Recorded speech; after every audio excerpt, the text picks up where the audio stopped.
At pag tinignan niyo po itong buhay ni Mary, this marked by submission. Una, yung sinabi dun sa kanya ng angel, do not be afraid. So, kung kayo po, set na lahat, kakasal ka na, nasukat na yung traje de boda, kumpleto na lahat ng nag-taste test na kayo sa caterer, and then all of a sudden, sinabi ng angel, meron akong dala sa yung magandang news. And Mary was greatly troubled kasi, ano ba tong news na to coming from God?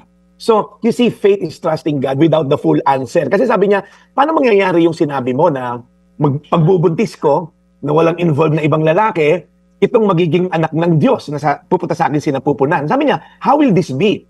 So, minsan po may mga tanong tayo, we just have to trust God without having the full answer.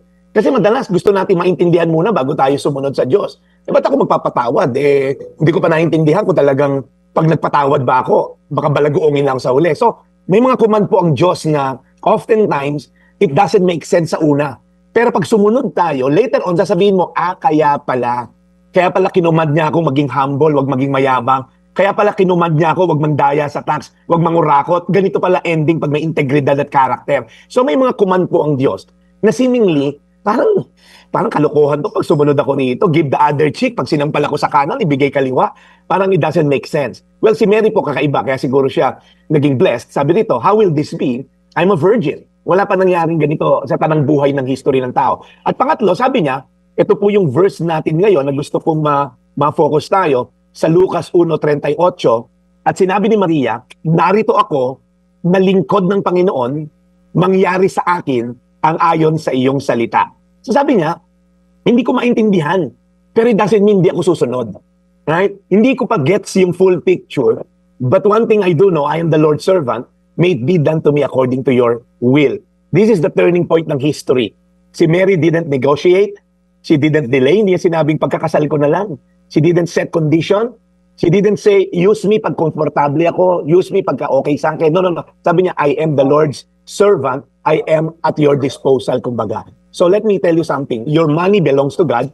Your body belongs to God. Your reputation belongs to God. Your future belongs to God. Your whole life, my whole life, belongs to God. So yun lang pong gusto kong sagot sa atin ngayon sa mga may katanungan.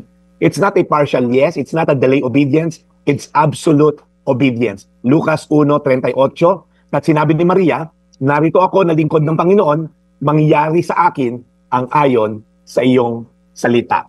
Tayo po yung manalangin. Panginoon, salamat po dahil hindi pa huli ang lahat sa mga taong nagdududa sa iyong kalakasan at kapangyarihan. Lord, ang pagsunod sa iyo ay isang act of faith, it's an act of worship. Tulungan niyo po yung mga taong nag-iisip muna kung paano susunod sa iyo at nagdadalawang isip. Lord, an absolute surrender is what you desire.